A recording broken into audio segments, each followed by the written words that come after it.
Hello all, welcome to Deepz Tube. TNPSC Combined Engineering Service Examination பற்றி படிச்சுட்டு இருக்கோம். அதில் ஸ்ட்ரென்த் ஆஃப் மெட்டீரியல்ஸ் டாபிக் போயிட்டுருக்கு. இன்றைக்கி வந்து எலாஸ்டிக் கான்ஸ்டன்ஸ் பற்றி பார்க்குறோம். எலாஸ்டிக் கான்ஸ்டன்ஸ்ன்னும் போது நம்ம சின்ன சின்ன ப்ராப்பர்ட்டிஸ் எல்லாம் ஃபஸ்ட்டு பார்த்துடலாம். டக்டிலிட்டின்னு என்ன, வியபிலிட்டின்னு என்ன, ரிஜிட் பாடின்னு என்ன, டிஃபார்மல் பாடிஸ்னு என்ன, ஃப்ளெக்சிபிலிட்டின்னு என்ன, அந்த மாதிரி குட்டி குட்டி ப்ராப்பர்ட்டிஸ் எல்லாம் பார்த்துடலாம். ஃபஸ்ட்டு டக்டிலிட்டின்றது இது ஒரு ப்ராப்பர்ட்டி தான். இப்போ ஒரு மெட்டீரியல் கொடுத்துருக்காங்க அப்படின்னா அந்த மெட்டீரியலுக்கு நம்ம வந்து டென்ஷன் ஃபோர்ஸ் கொடுக்குறோம் அப்படின்னா அந்த டென்ஷன் ஃபோர்ஸ்னால எனக்கு கம்பியாக வளைக்கப்பட்டுச்சுன்னா அது பேர் வந்து டக்டிலிட்டி. சரிங்களா? அதாவது இழுக்க மட்டும் தான் முடியும். அது ஒரு டைரக்ஷனில் மட்டும் தான், நான்ஸ்டேஷனல் டைரக்ஷனில் இழுக்க என்னாகும், ஒரு கட்டை இருக்குன்னா கட்டை இழுக்க எனக்கு வந்து கம்பியாக மாறும். அதுதான் டக்டிலிட்டின்னு சொல்லியிருக்கோம்.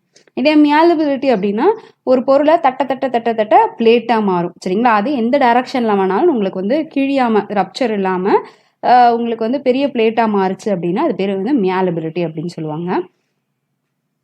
அண்ட் நெக்ஸ்ட் வந்து ரிஜிட் பாடி அப்படின்னா ரிஜிட் பாடின்றது எந்த ஒரு உணர்ச்சியுமே இல்லாமல் அப்படியே ஜட மாதிரி கிடக்கிறது தான் வந்து ரிஜிட் பாடிஸ் அப்படின்னு சொல்லுவாங்க.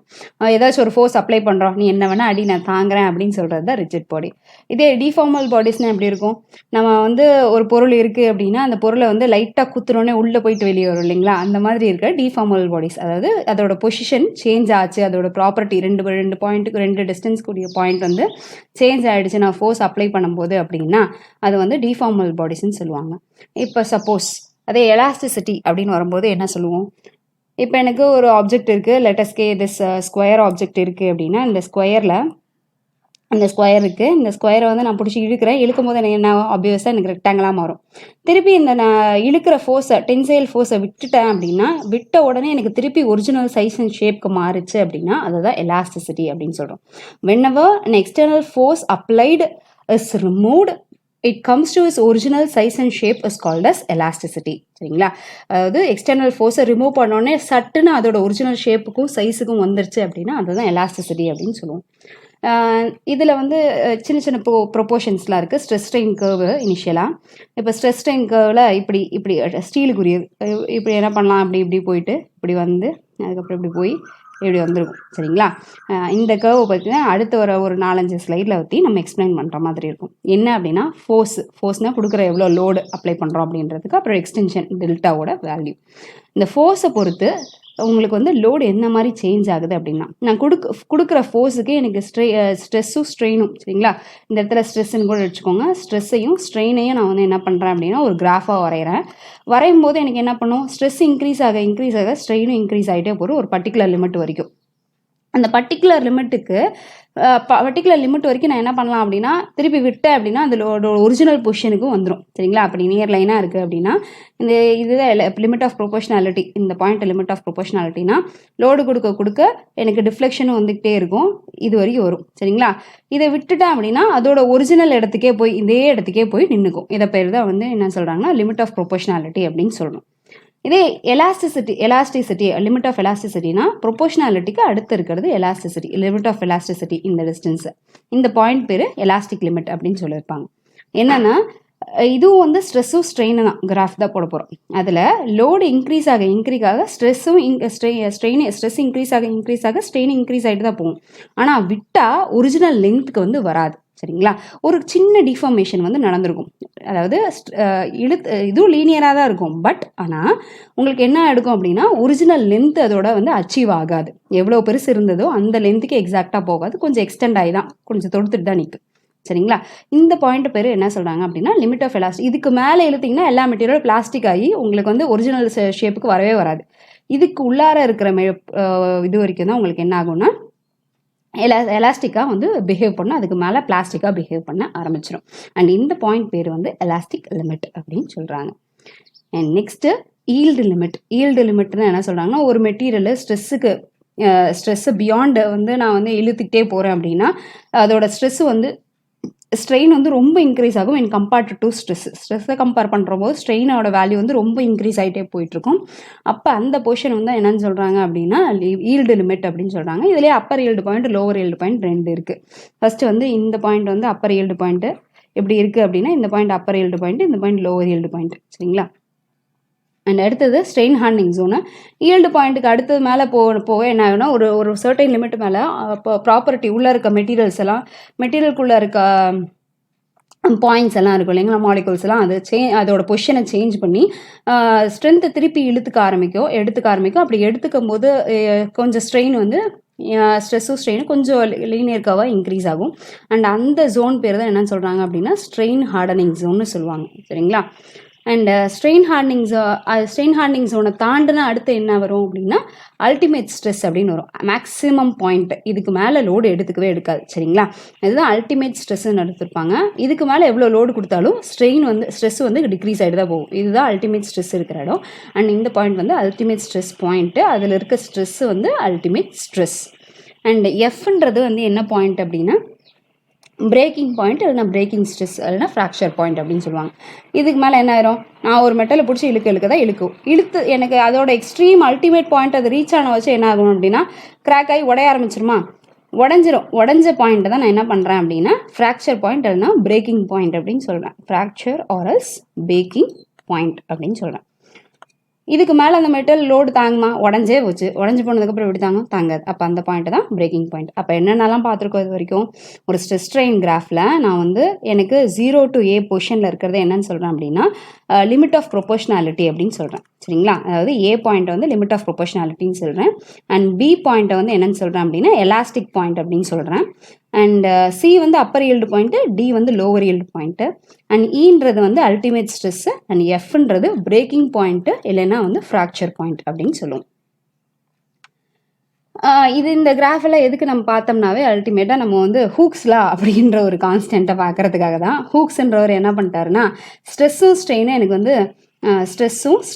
வந்து என்னன்னு சொல்லிட்டாரு அப்படின்னா stress is directly proportional to strain within or up to elastic limit அப்படின்னு சொல்லிட்டாங்க. சரிங்களா. Within or up to elastic limit அப்படின்றது தான் ஹூக்ஸ்லா. ஹூக்ஸ்ன்ற ஒரு ஸ்ட்ரெஸ்ஸும் ஸ்ட்ரெயினும் எனக்கு ஒரு பர்டிகுலர் லிமிட் வரைக்கும், அந்த பர்டிகுலர் லிமிட் என்ன எலாஸ்டிக் லிமிட் வரைக்கும் கான்ஸ்டண்ட்டாக இருக்கும் அப்படின்னு சொல்லிட்டாரு. அப்போ ஸ்ட்ரெஸ் இன்க்ரீஸ் ஆக ஸ்ட்ரெயின் இன்க்ரீஸ் ஆகிட்டே தான் இருக்கும். ரெண்டும் ஒரே லெவலில் இன்க்ரீஸ் ஆகும் அப்படின்றத சொல்லியிருப்பாங்க. நம்ம ஸ்ட்ரெஸ் நார்மலாக எப்படி டெனோட் பண்ணுவோம்னு சொல்லியிருப்போம், load divided by area denote பண்ணியிருப்போம். அண்ட் ஸ்ட்ரெயின் வந்து change in length divided by original லென்த்னு டெனோட் பண்ணுவோம். அப்போ இதுக்கு ரெண்டுத்துக்கும் இருக்கிற ரேஷியோவை சொல்கிறது தான் வந்து என்னன்னு சொல்கிறாங்க அப்படின்னா யங்ஸ் மாடுலஸ் அப்படின்னு சொல்கிறாங்க.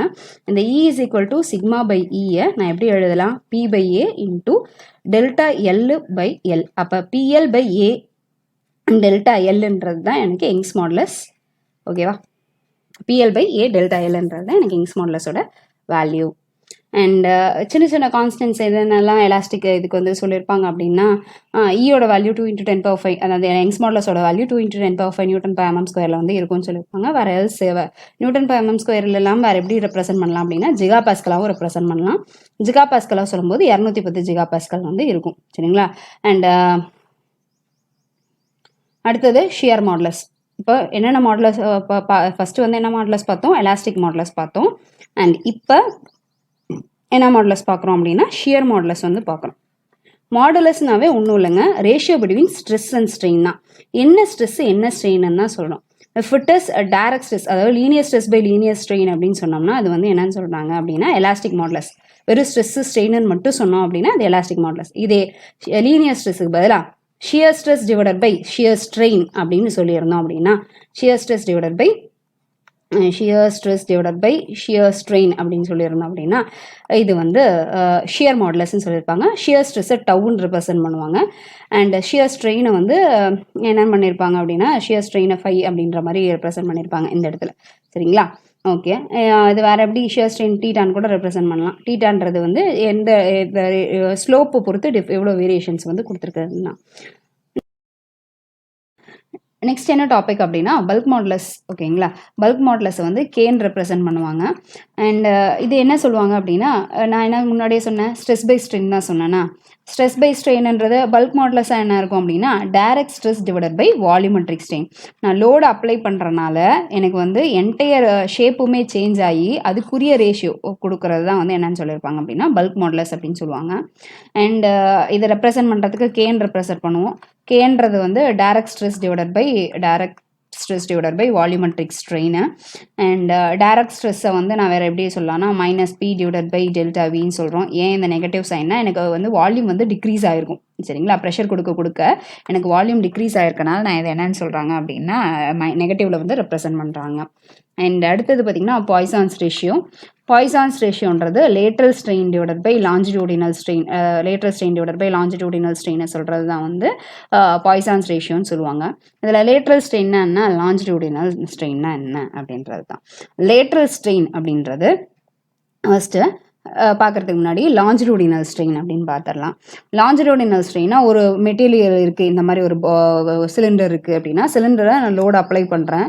லோடு அப்ளை பண்ணுற டைரெக்ஷன்லேயே எனக்கு என்ன ஆகும், லென்த் வந்து இன்க்ரீஸ் ஆகுமா, அப்படி இன்க்ரீஸ் ஆகிறது தான் வந்து நான் என்ன சொல்கிறேன் அப்படின்னா லாஞ்சிடியூடினல் ஸ்ட்ரெயின் அப்படின்னு சொல்கிறேன். Longitudinal strain. இப்போ ஆட்டோமேட்டிக்காக லென்த் இன்க்ரீஸ் ஆகும்போது எனக்கு அதோட டயா என்ன ஆகும், டிக்ரீஸ் ஆகும். அப்போ லென்த் இன்க்ரீஸ் ஆகும்போது எனக்கு அதோட டயாமீட்டர் டிக்ரீஸ் ஆகும். இதுக்கு காம்ப்ளிமெண்ட்ரியாக தான் இந்த ஸ்ட்ரெயின் வந்து உருவாகுது. எனக்கு காம்ப்ளிமெண்ட்ரியாக தான் இந்த ஸ்ட்ரெயின் உருவாகுது. அப்படி உருவாகிற காம்ப்ளிமெண்ட்ரி ஸ்ட்ரெயின் பேர் தான் என்னன்னு சொல்கிறேன் அப்படின்னா lateral strain. Whenever longitudinal strain is produce ஆகும்போது எனக்கு லேட்ரல் ஸ்ட்ரெயினும் ப்ரொடியூஸ் ஆகும் அந்த பெர்பெண்டிகுலர் டைரக்ஷனில். அப்படி பெர்பெண்டிகுலர் டைரக்ஷனில் உருவாக ஸ்ட்ரெயின் பேர் தான் வந்து லேட்ரல் ஸ்ட்ரெயின். அண்ட் இது ரெண்டுத்துக்கும் இருக்கிற ரேஷியோ தான் பாய்சான்ஸ் ரேஷியோன்னு சொல்லுவோம். இதோட வேல்யூ பார்த்திங்கன்னா எப்பயுமே 0லேருந்து 0.5 இருக்கும். மினிமமாக 0 இருக்கும் அண்ட் மேக்ஸிமமாக 0.5 வந்து இருக்கும். நெக்ஸ்ட்டு ஸ்ட்ரெஸ்ஸுக்கும் ஸ்ட்ரெயினுக்கும் இருக்கிற ரிலேஷன்ஷிப், இதெல்லாம் சும்மா 2 மார்க்கில் கேட்கலாம். என்ன அப்படின்னா ஸ்ட்ரெஸ்ஸு ஸ்ட்ரெயின்னா என்ன இருக்கக்கூடியதுன்னா இதே ஒன் டைமென்ஷனலாக இருக்குது அப்படின்னா எனக்கு 1Dனா வெறும் ஸ்ட்ரெஸ்ஸை என்னென்ன எழுதிக்கலாம், யங்ஸ் மாடுலஸ் இன்டூ ஸ்ட்ரெயின் எழுதிக்கலாம். அடுத்தது இதே 2Dயாக இருக்குது அப்படின்னா எனக்கு பாய்சான்ஸ் ரேஷியோ இதுக்கு தான் பார்த்துருந்தோம் ரைட்டுங்களா. எதனால் எனக்கு இந்த இடத்துல இப்போ 2D 1Dயாக இருக்கும்போது ஒரே பக்கம் மட்டும் வச்சுட்டு sigma is equal to capital E into small E அப்படின்னு எழுதியாச்சு சரிங்களா, யங்ஸ் மாடுலஸ் இன்டூ ஸ்ட்ரெயின் அப்படின்ட்டு. ஆனால் இது வந்து எனக்கு 2Dயாக நான் பார்க்க போகிறேன். 2Dயாக பார்க்குறேன், ரெண்டு எக்ஸ் டைரக்ஷன்லையும் பார்க்குறேன், ஒய் டைரக்ஷன்லையும் பார்க்குறேன் அப்படின்னா சிக்மா இன் எக்ஸ் லோடில் அப்ளை பண்ணும்போது சிக்மா எக்ஸ் வந்து என்னவாக தான் இருக்கும்னா சிக்மா பை இயாக தான் இருக்கும். அதே எனக்கு வந்து strain e x is equal to சரிங்களா, இஎக்ஸ் இந்த இடத்துல எல்லாம் இஎக்ஸ்னு வந்துருக்கும். E x is equal to e y. இதே வந்து இஒய்ன்ற இடத்துல எப்படி இருக்கும், mu times of sigma y by E. அதாவது ஏன் இந்த மியூ டைம்ஸ் எக்ஸில் தான் நான் லோட் அப்ளை பண்ண போகிறேன், ஆனால் ஒய்யில் சேஞ்ச் நடக்குது. எதை பொறுத்து சேஞ்ச் நடக்கும், பாய்சான்ஸ் ரேஷியோ பொறுத்து சேஞ்ச் நடக்கும். அப்போ ஸ்ட்ரெயின் இன் எக்ஸ் டைரக்ஷனை போது sigma x by E minus mu times of sigma y by E. அப்போ அப்ளை பண்ணுற டைரக்ஷனில் அதே ஸ்ட்ரெஸ் தான் இருக்கும், ஸ்ட்ரெயின் தான் இருக்கும், சிக்மா பை இன்னு இருக்கும். ஆனால் அதுக்கு அடுத்த பெர்பெண்டிகுலர் டைரக்ஷனில் minus mu times of, if suppose sigma x strain in x direction எடுத்துக்கிட்டோம்னா சிக்மா எக்ஸ் பை இ தான் இருக்கும், minus mu times of sigma x by இன்னு இருக்கும். இதே வந்து தான் சிக்மா ஒய் பை இ. இதே அடுத்த டைரக்ஷன் ஒய் எழுதும்போது எப்படி எழுதுவோம், y is equal to sigma y by E, அந்த டைரக்ஷனில் வர stress minus strain minus mu times of other டைரக்ஷனில் வர ஸ்ட்ரெயின் அப்படின்றது தான் இந்த சிக்மா ஒய்இ அப்படின்றோம்.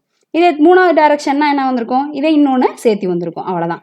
இஇசட்னு ஒன்று சேர்த்தி போட்டிருப்போம். இஇசட்னும் போது என்ன பண்ணியிருப்போம், stress in z direction minus mu times of மற்ற டைரக்ஷனில் வந்து stress sigma x by E plus sigma y by E, அவ்வளோதான். மைனஸ் மியூ டைம்ஸ் ஆஃப் இந்த டைரக்ஷனில் பொறுத்த வரைக்கும் minus mu times of other டைரக்ஷனில் வர ஸ்ட்ரெயின் அப்படின்றத சொல்கிறாங்க. அண்ட் அவ்வளோதான். இன்றைக்கி எலாஸ்டிக் கான்ஸ்டன்ஸ் வந்து ஃபுல்லாக பார்த்துருக்கோம். இந்த எலாஸ்டிக் கான்ஸ்டன்ஸில் இது ரொம்ப ஞாபகம் வச்சுக்கோங்க, மெயினாக வந்து ஹூக்ஸ்லாம் வந்து கேட்பாங்க. ஹூக்ஸ்லான்றது வந்து உங்களுக்கு வந்து ஈன்னு வந்து டினோட் பண்ணியிருப்பாங்க, capital A which is called as Young's modulus. It is stress by strain அப்படின்றது தான் ஹூக்ஸ்லாம். அண்ட் இதோட இது பார்த்திங்கன்னா உங்களுக்கு ஸ்ட்ரெயினுக்கு யூனிட் கிடையாது, முன்னாடியே சொல்லியிருந்தேன். Strain has no unit and ஸ்ட்ரெஸ்ஸோட யூனிட் வந்து newton per mm square. And ஆப்வியஸாக எனக்கு ஹூக்ஸ்லா யங்ஸ் மாடுலஸோட யூனிட் என்னவாங்க இருக்கும், நியூட்டன் பர் எம்எம் ஸ்கொயராக தான் இருக்கும். வேறு என்னென்ன மாடுலஸ் பார்த்தோம் அப்படின்னா ஷியர் மாடுலஸ்ன்றதை பார்த்தோம். ஷியர் மாடுலஸ் எப்படியெல்லாம் ரெப்ரசென்ட் பண்ணலாம்னா சிஆர் ரெப்ரசென்ட் பண்ணலாம், ஜி அப்படி இல்லைன்னா என்ன. இது வந்து shear stress divided by shear strain அப்படின்னு சொல்லியிருந்தோம். Shear stress divided by shear strain அப்படின்னு சொல்லியிருந்தோம். அடுத்தது பார்த்தீங்கன்னா பல்க் மாடுலஸ் அப்படின்றத பார்த்தோம்னா bulk modulus is represented as K which is called as direct stress divided by volumetric strain. Direct stress divided by volumetric strain அப்படின்னு சொல்லியிருப்பாங்க. அண்ட் அடுத்தது பார்த்தீங்கன்னா Poisson's ratio it is called as மியூன்றது lateral strain divided by longitudinal ஸ்ட்ரெயின்ன்றது தான் வந்து new. இந்த Poisson's ரேஷியோன்றத கிட்டத்தட்ட ஒரு 4-5 தடவை ஒன் வேர்டில் கேட்டிருக்காங்க டிஎன்பிஎஸ்சியில். இதை கொஞ்சம் மறந்துடாதீங்க. Poisson's ratio is the ratio between lateral strain divided by longitudinal strain. And அடுத்தது இதோட வேல்யூ வந்து 0லேருந்து 0.5க்குள்ளார இருக்கும். அவ்வளோதான். இது மட்டும் இந்த பாயிண்ட்டை கடைசியாக சொன்ன பாயிண்ட்டை மட்டும் ஞாபகம் வச்சுக்கோங்க. And thank Like, share and subscribe to Deepz Tube.